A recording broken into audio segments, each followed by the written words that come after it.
Let's dance. The Dance Electric. It's episode 33 of For Our Edification.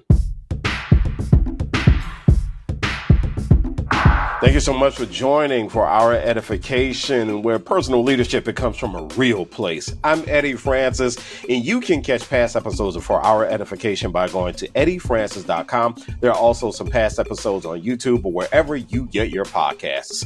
Ever heard of followership? Yeah, it's a thing. There's leadership, but then there's also followership. Right? So I know somebody who can talk about followership, but she's not going to just talk about followership. She's going to talk about followership and leadership as a dance. Her name is Sharna Fabiano, and she joins us on this episode of For Our Edification. The views and opinions expressed on For Our Edification do not necessarily reflect the views or opinions of the hosts, guests, or any entities with which we are affiliated.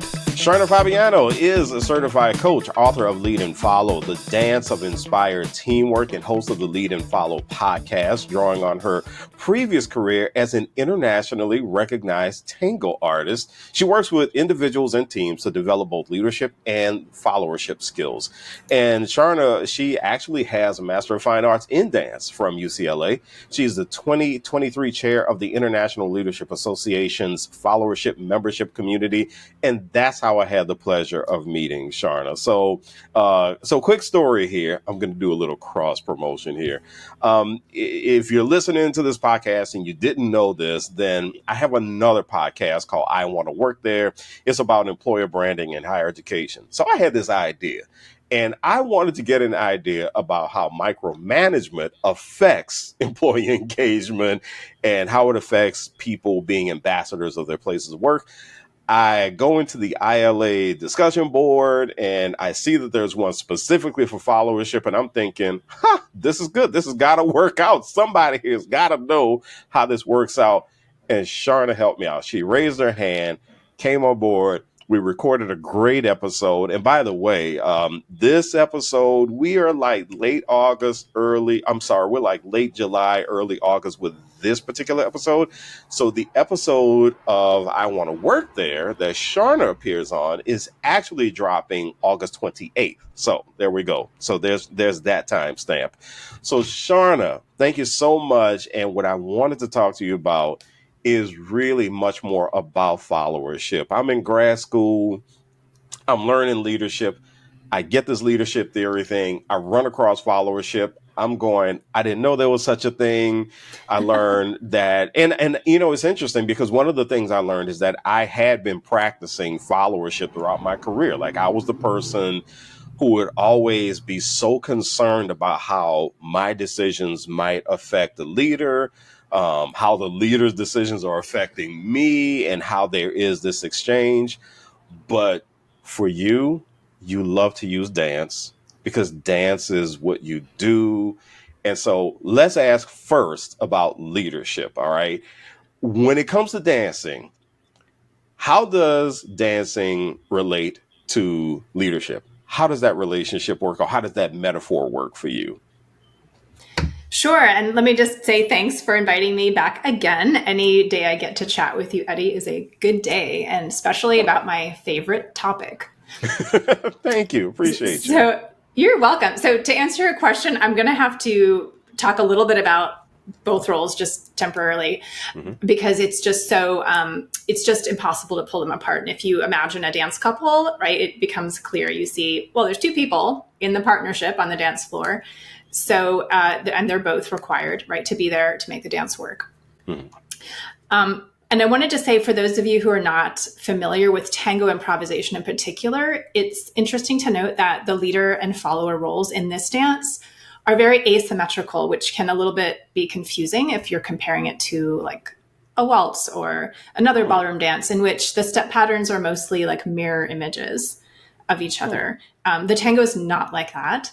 There's no basic pattern that the partners do over and over again. And that's one reason that talking about leadership and followership with the tango metaphor is so powerful, I think. So instead of this repeated basic pattern, what you do is you learn a common vocabulary, and then leader and follower invent sequences using that vocabulary, using very strong and refined nonverbal communication skills and conventions of the dance. So leadership in this dance looks like a choreographer's job, right? If you use another metaphor that might be more familiar. So the leader in the dance, in the tango improvisation dance, is putting together all those sequences, right, based on shared vocabulary. They are directing the pathway of the couple around the dance floor. They're protecting the partner from crashing. They're navigating as the dance floor space shifts, right, because it's full of other partners dancing together. So they're in that kind of big picture, choreographing, directing a role, maybe a project manager type, view. Okay. And then just to kind of round this out, the followership role is moving and dancing within that choreography, right? Like a performer on the stage. So they take the sequence that's been chosen, by the leader, and they breathe life into it. They focus on the quality of the movement, the feeling, the shaping, the expression of that particular individual movement, right? Their focus is really in the moment, in the refinement and the beauty of what they're doing, right? Like as you would if you're a member of a team, kind of contributing your part of the project. So hopefully that gives a little bit of a frame for everyone. Oh man, okay, all right. I have like 5 other questions now just from that. But before we get to all of that, so let's define followership. As you see it, what is followership so folks can understand?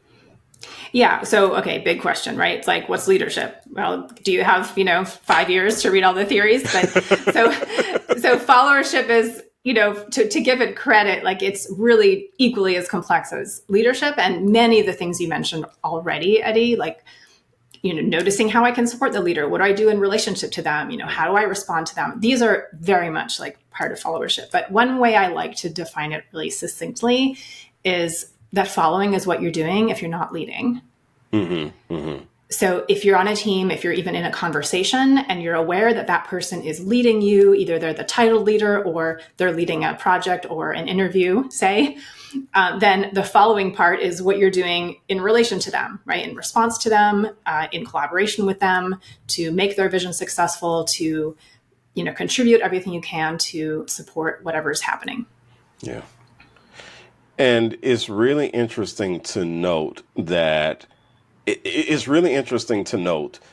you were talking about steps, right? And so the one question that came up for me is because I'm really thinking about how I have engaged in followership, and one of the questions I have that's dance related is it about being on step together, or is it about being in rhythm together? Well, here I think I'm going to have to go back to the specialness of tango because it's both of those things and a lot more. Okay. So I said before, the tango is different, right? It's special. So for example, it's possible that the follower takes a step, the leader does not take, and vice versa, right? So the leader could take a step and the follower is standing on one foot. So it's really like you're crafting a unique sequence of movements, right? And then you have 4 legs to work with. Mm-hmm. And those 4 legs, you're designing a pattern, a 3-minute dance, right? A pattern for it, and you're interpreting that to music. But the partners are not always doing the same thing. So if you're following on the dance floor and you're a dancer, I'll try to paint this as concretely as I can, you're receiving messages for every time you put your foot down. Mm-hmm, mm-hmm. Right. So your leader is telling you basically step left, step back, step right, turn diagonal backwards or, around forward. So you're on a very step-by-step level executing all of those requests. Mm-hmm. And you don't always know what your leader's doing. So, you might be in step, you might not. They might be choosing something else to accompany you, in what you're doing. But you're both interpreting the music. All the steps are expressing some aspect of the music, but not necessarily the same note at the same time. Does that help?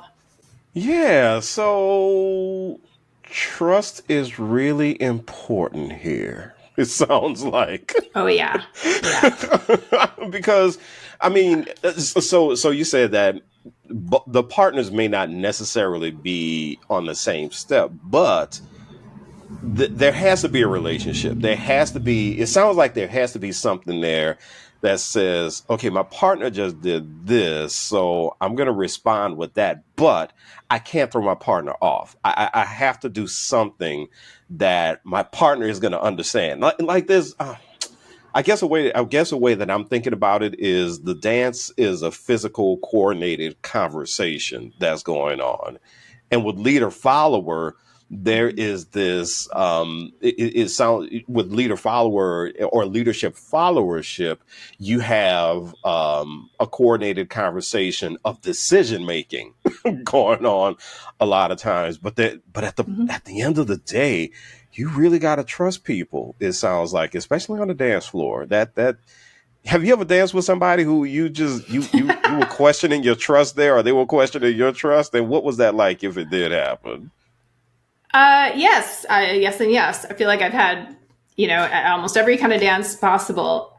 Trust is crucial, right? When you don't have it, you just don't move very much, right? And Yeah, so, yeah, on the dance floor, it's very obvious, like, trust and that connection is sort of fundamental. Otherwise, you're just sort of waiting, like, I don't know, that left doesn't feel good to me. Are you sure? Um, yeah. but yeah, I mean, the jobs are very polarized, right, in the tango, Hmm. which makes it easy to look at them. In work, in the work world, it's more fluid, right? We all lead to some extent, we all follow to some extent, but in the tango, it's very polarized. So the leader person is making the decisions for all the steps, right? Both Hmm. the leader steps and the follower steps. So all the steps that we both do, the leader is choosing those. Hmm. And the decision making that the follower is doing is more like, how am I doing those steps? Am Hmm. I doing them soft? Am I doing them sharp? Am I doing them, Yeah. playfully? Am I doing them intensely? So it's more a qualitative set of decisions and like the micro adjustments of, okay, is that step like 1 millimeter closer to my partner or further away, to make sure I'm balanced perfectly? It's like refining all of the leader's decisions to make them flawless and beautiful. Sharna, this even counts in the club, though. Even in the club. No, I'm serious because, check this out. Because there's so many times I have seen that somebody will ask somebody to dance in the club is happy hour, and you have the one joker who just wants to like just dance fever it up, and the partner's like, no, let's just flow. And Mhm. it does turn into this thing where one person says, okay, I can't trust this person to act right, and they walk off and they go to the bar because Mhm. or they just Yep. politely, the end of the song comes and they just politely say, oh, let's just hang out at the tables over there because this thing that happened on the dance floor, that's not really working. So Yeah, yeah, I would diagnose that as a lack of connection, yeah, absolutely. right? So let's look at the other end of the spectrum. Mhm. The other end of the spectrum is you have a partner and you're doing this tango and you two just pick up on each other immediately. So Mhm. let's compare that to a leadership followership situation where the leader and the follower they just start to vibe and everything starts to work. What is that feeling like for you? Or what has that been like for you when you've had that partner you just gotten that immediate connection with? Yeah, it's interesting. What comes to mind is maybe something more mundane that than listeners might expect. Is I'm like, oh, when I have that feeling, it's that it comes almost always from the fact that both partners have are at a high skill level, but Okay. like they Okay. just have trained themselves to not only, and when I say skill, I don't mean like execute the steps well, right? That's one part of the skill set. Like, your expertise, maybe you're a good engineer or you're good with spreadsheets, right? That's like your technical expertise. But the two partners are very skilled at their interpersonal abilities to connect, I get right? it. Yeah. Meaning they are Yeah. both so good at tuning into each other, right? Like the opposite of your club example, right? That they're like, I feel you, the leader and follower, like, I feel you, I feel you. We're tuning in on a qualitative level. I'm listening to you. Both are listening. And so when that skill level is high on both sides, like there's not very much static in your movement, you're not like pushing too much or pulling away too much, you kind of have the perfect tone, right, to physically feel each other's balance, then it's just effortless, right? Then you see the beautiful sequences, the musical choices, the flow. So it's like the high skill level of followership and leadership together that produces that ease. It's not like chemistry or magic or, something else. It's actually like cultivated skills, Oh, okay. All right. So that's great. So I have a good one for you. But first, you're listening to For Our Edification. I'm Eddie Francis, and we're talking to Sharna Fabiano. And Sharna is a coach when it comes to leadership and it comes to followership. Also, she's the host of the podcast, Lead and Follow. So, okay. So I have a scenario for you. So I was in a situation once where I did report to someone who I thought was always in competition. And I found it very hard, number one, to trust. But then number two, using a dance metaphor, I just couldn't get in step with this person. And it got to a point where I just gave up because my thinking was, I don't want to compete with you. What I want to do is work with you. And what I want to do is sit there and I do feel that part of that competition was this person thinking that their skill set was much better than mine.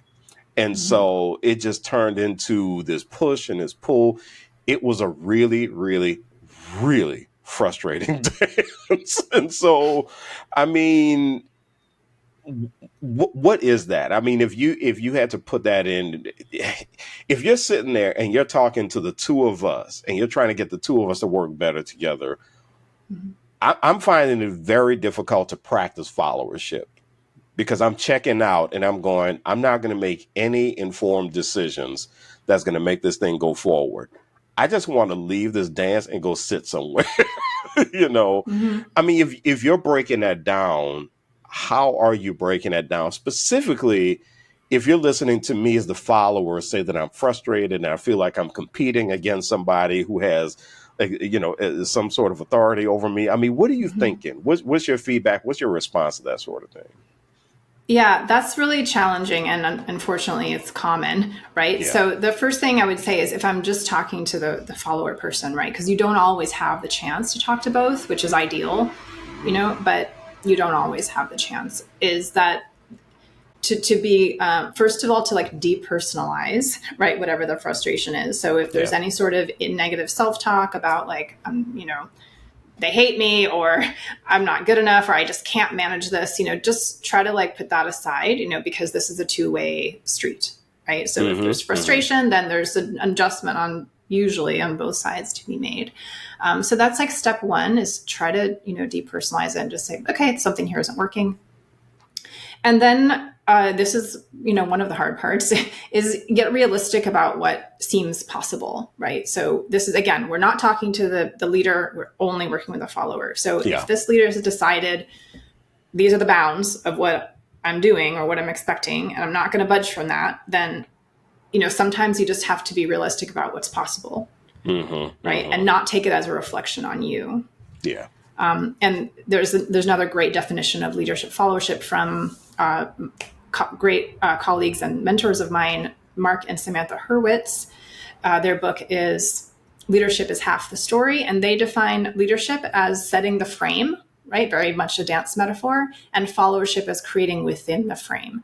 So this leader might have an unfortunately narrow frame, right? Because of competitiveness or whatever reason, that you then need to work within to the best of your ability. So those are kind of the two things. If I'm only talking to the follower, we'll just pause there and see if that prompts any other questions. Yeah, no, that does. I can see how at some point it actually did get personal for me. I did take it personally. And the thing that I felt like I I felt like I just couldn't openly discuss the whole thing. And that was the part that was very, very frustrating for me. So actually, at some point, and this kind of leads into another question I was going to ask you, I felt like I was the partner who had two left feet at some point. Mm-hmm. I felt like, I'm like, I can't do this dance. I don't know what to do. I mean, I'm just going to go sit over here. And so, what is that like? I mean, was there ever a time when you were maybe coaching someone in dance and they were just filled with that sense of self-doubt because they just felt like they just couldn't catch up with what was going on, and were you able to get them past the self-doubt? I mean, ever a situation like that for you? Yeah, many. And, I have kind of similar comment here. I think realizing that it's not about one or the other, but it's both. That's almost always the key, right? So in your example, you were probably right that you couldn't follow in the way you wanted to, right? In the way that you would have with a partner who was maybe more interested in collaborating with you. It's true that like dialogue is not always open, and we need to be clear about that. And that's why, I always say depersonalize it, as much as possible. Work with what you can, because the depersonalizing it is what removes the self-doubt, the shame, the self-attack. Yeah. But yeah, if you're working with someone and you feel like you can't get in step, right? You're awkward, you're stumbling, maybe someone's like pushing you too fast or not being clear. That's a limitation. I will say that it's possible for highly skilled followers, and maybe this is interesting, to bring into the conversation on followership. If you have a beginner leader, right? And I'll say, instead of bad leader, I'll just say beginner, right? Yeah, so yeah. Beginner, someone who doesn't have the skills yet, right? To communicate well, to, give space, to listen. So on a dance level, a beginner leader will usually either use too much force or not enough, right? So they're using their arms or their upper body in a way that creates too much force, too much pushing and pulling, and that makes it hard for the follower to be balanced, right? You can imagine taking a balanced step. Pretty awkward, I imagine, too. It's like, so that's awkward. Yes. Yeah. And on the other side of that, right, is the beginner leader who's like just doesn't know how to communicate nonverbally. So they're just not giving any signal. They're giving like 3 signals at once, and the follower's like left, right, back. I don't get it. Right. So that's it. Those are typical beginner leader struggles to work through. And the beginner follower is really limited to what they can do with that, right? Because they don't know either, right? What's supposed to happen.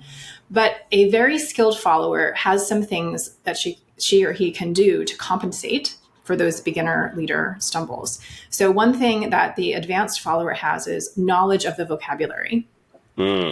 So even though it's improvised and open, there is a limited number of steps you can take, right? Forward, side, back. They usually go in certain patterns.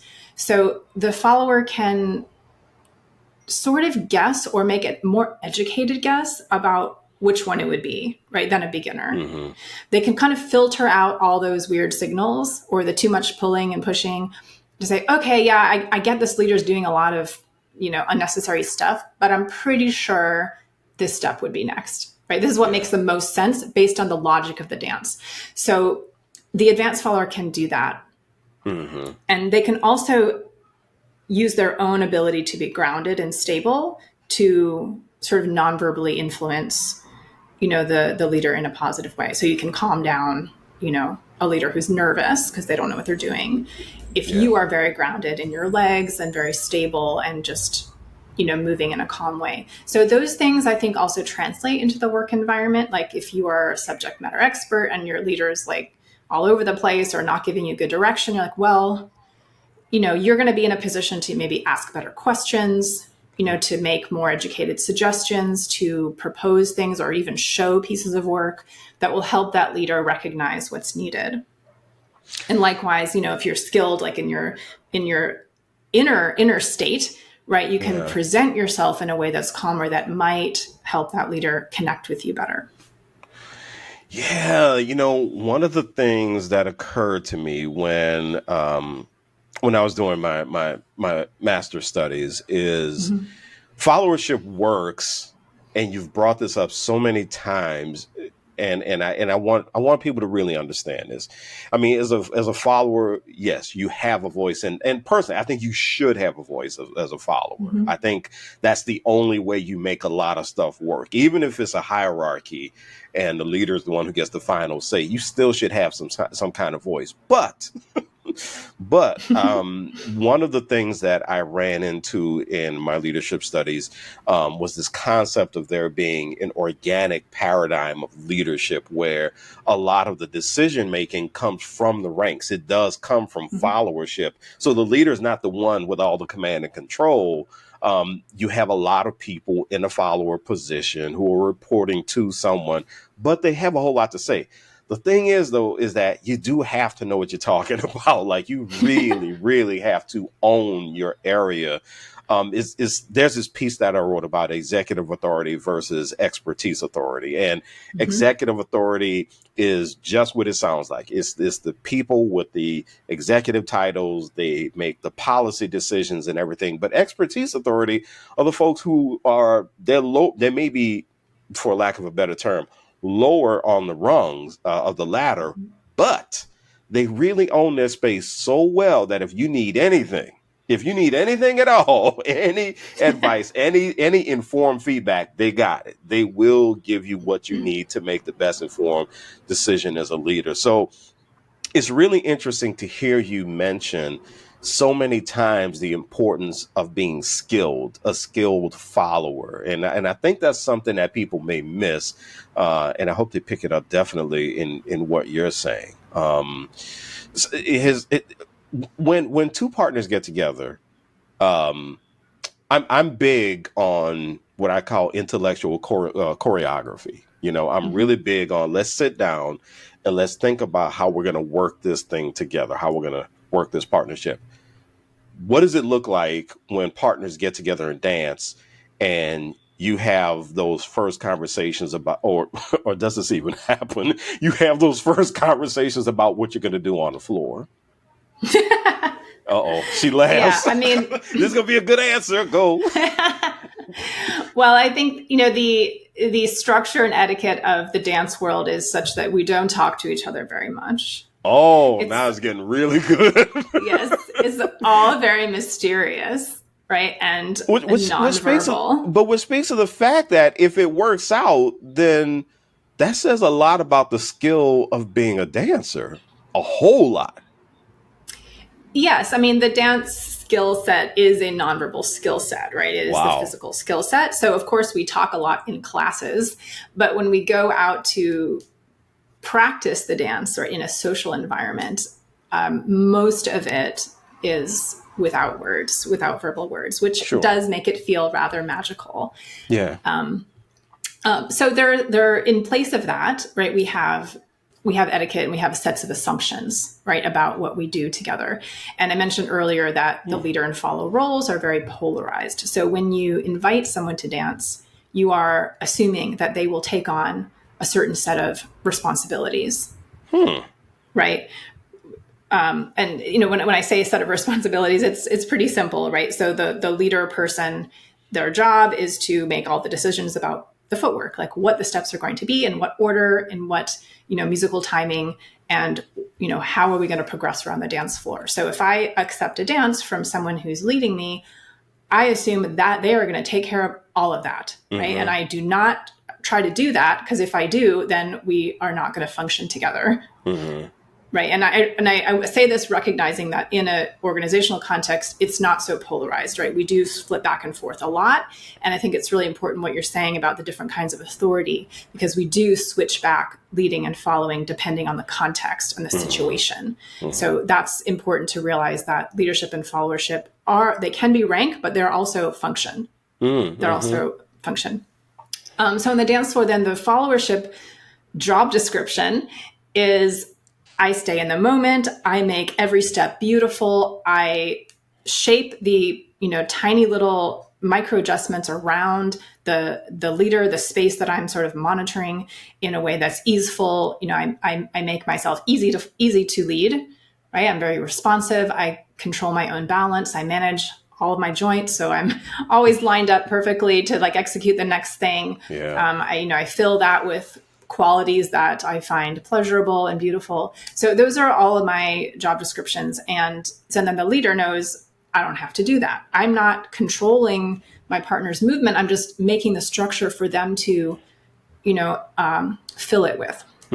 So those are like the assumptions that we make. And so that's why we don't have to plan it out, right? Because we already share a common vocabulary. Yeah. ILA recently did a leadership webinar. It was earlier, it was a few days ago. And one of the interesting things that was mentioned in this webinar about followership is that initially followership had been talked about from the leader standpoint. When they started the research and the literature, and then as time has shifted, the research got wiser, and folks started to talk more about followership from the follower standpoint, what it was like to be in that position, and so.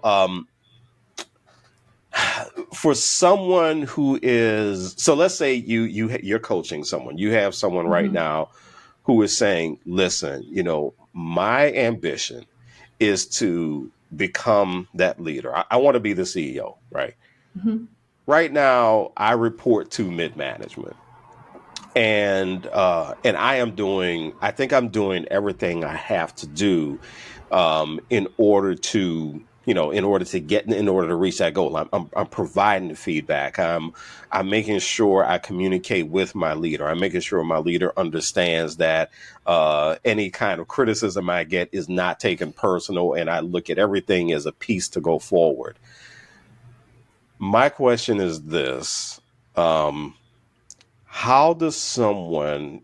you're coaching someone, how do you get them or how do you encourage them to prepare to make those moves in the followership position? What kind of feedback do you give them to say, okay, this is how you prepare, and you know what, in dance, this is how we prepare. So how does that sound coming from you, Coach?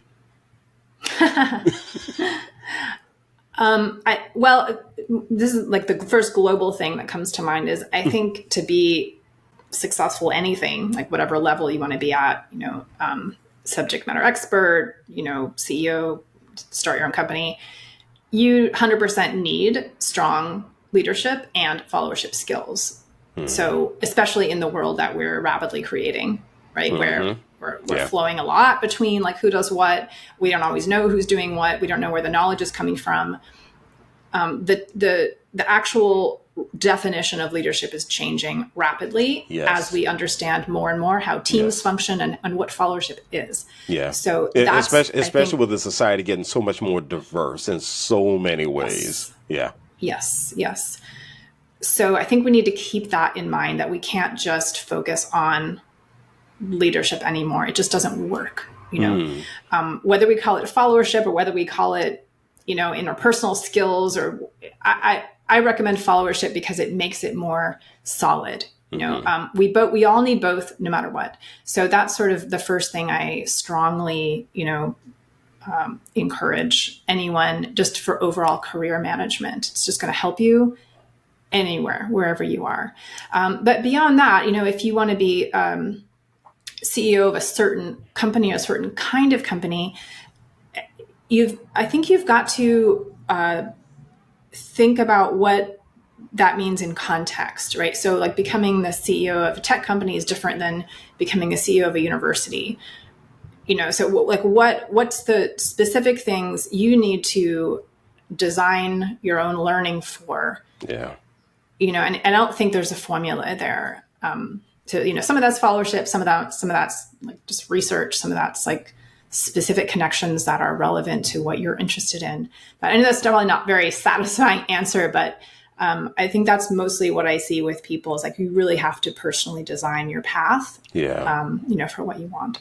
Yeah, that's why I talk about personal leadership so much. That's why this is about personal, because I think one thing that really sticks out to me in what you've talked about is, you're saying in dance, there are times you don't have time to prepare. It's going to be social. There's going to be whatever. You just get up and you do it. And I think there is a big message in there for folks, that when it comes to followership, sometimes all the time in the world for a preparation, you got to do it. But sometimes it's just not going to happen, and you just have to be ready.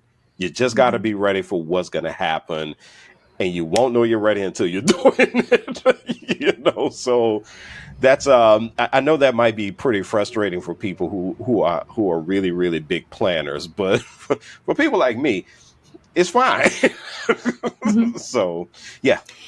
Yeah, it actually, I love that definition, just be ready, because that's actually, we say that in dance all the time, right? It's in many ways, that's the definition of following well and very skillfully, is that you prepare yourself for the unknown, because the leader is the one who's planning, right? There's the ones who's looking at the dance floor. I mean, they're not planning too far in advance, right? But they're planning like a few beats in advance at least. But you can't do that, because you're turned around the other way. You don't see behind you. You need to take a big, bold step somewhere you don't know what's coming. So it's really the very definition of the followership role, and especially to be a sophisticated follower, is to prepare yourself for things you can't expect. Yeah, right? And conversations you can't expect, and opportunities you can't expect. And I think that there is a lot of empowerment in that. Yeah, absolutely. So let me ask you this last question. What does that look like? You're educated in dance. You have an MFA.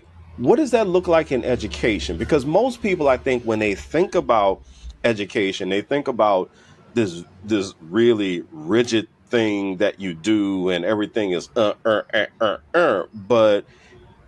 in dance, if the whole idea, or well, not the whole idea, but if a big idea in dance is to just be ready for what you're not going to be ready for, what does that look like in learning, in the learning environment? I mean, what are the instructors doing? Are they really working with you on your instincts? Are they working with you on trusting yourself? Are they working with you on certain fundamentals that you need to know just in case? What does that look like? Well, I want to clarify that I come from the improvisational dance world, which is specifically about those skills, right? How do you prepare yourself for something you don't expect, or you don't know what it is? There are plenty of forms of dance that are all about planning, and they're very specific to, like, this technique goes there, and very choreographed. So my expertise is in improvisational forms. Oh, okay, good to know. And good to know. Yeah, and I find them fascinating and endlessly applicable to the rest of the world because of this exact thing. Because they emphasize self-knowledge, right? Like self-awareness, body awareness, relationships, right? Who am I in relation to you, and the space, right? What makes sense given, the three people who are here now, and this stage and this music, so you're constantly being pulled back into the moment, honing those skills of what can I do with what I have? What makes the most sense given my interests, my priorities, what I want the audience to feel or experience. So that is the skill set of the improviser.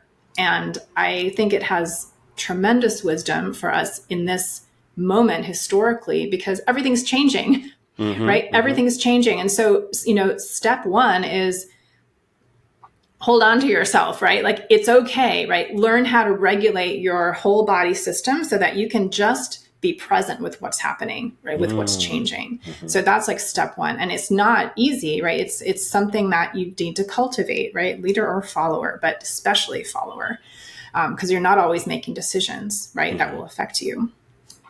And then the emphasis on relationship is so profound, I think, in improvised dance, right? And so in terms of education, your question, yeah, it's going to be hard to plan like a whole career now, because the world is changing. All industries are changing, like work relationships are changing. So building as many relationships as you can, it is going to be a very strong strategy. And read widely, read what you love. We don't know what's going to connect and cross-pollinate. Right. So like, to a large extent, I think, my own success, to the extent that, I can call it that, has been because I've just read really widely, and I've always been curious about these concepts in lots of different fields. So that would be like number 2 is like prepare yourself by broadening your, not necessarily like extreme expertise, but your interest, your ability to see connections across fields, and, do it in a way that's fun, right? That read things you're interested in, right? Because that's what is going to work for you later. Yeah. That would be kind of number 2. And in doing that, you'll build relationships, right? I think that will prepare you for who knows what's coming next. Oh, that's really cool. See, you know what? Now I want to go out and dance. I want to dance more now. Seriously. So thank you, Sharna. I appreciate that. My wife is in trouble. We're going to be dancing a lot more now. So Sharna, if anyone wants to learn more about you or get in touch with you, how can they do it? Well, I invite everyone to listen to the marvelous interviews over on the Lead and Follow podcast. Yeah. I learn something every time I do one of those interviews, and I'm talking to people who are actively inventing ways to train and learn followership. So it's a great place to get really at the forefront of the people who are doing this. Everything I'm doing now is on my website, sharnafabiano.com. Check out the book, Lead and Follow. It's my translation of tango wisdom into the workplace, and I'd love to hear what you think of it. Absolutely. All this information, Sharna's website, is in the show notes. So, Sharna, thank you so much. Appreciate you for joining me on For Our Edification. Always a pleasure. And again, thank you to Sharna Fabiano for joining me on this episode of For Our Edification. Again, you can get her information in the show notes, and you can get past episodes of For Our Edification by going to eddiefrancis.com. Also, you can catch some past episodes on YouTube if you want to check out the video, our beautiful faces, and then you can check out For Our Edification wherever you get your podcasts. And hey, listen, remember, I'm only asking you to do 3 things. Download an episode, give some feedback. You can use the hashtag For Our Edification whenever you have some conversation or some comments about episodes that you've heard, especially this episode. Please comment on this episode, especially if you like to dance, jam. And then the third thing, share episodes, especially your favorite episodes, with folks on your social media platforms. Well, that's it. That's going to do it for this episode. For Dr. Halim Malik Francis, I am Eddie Francis. Thanks again for joining me on this episode of For Our Edification.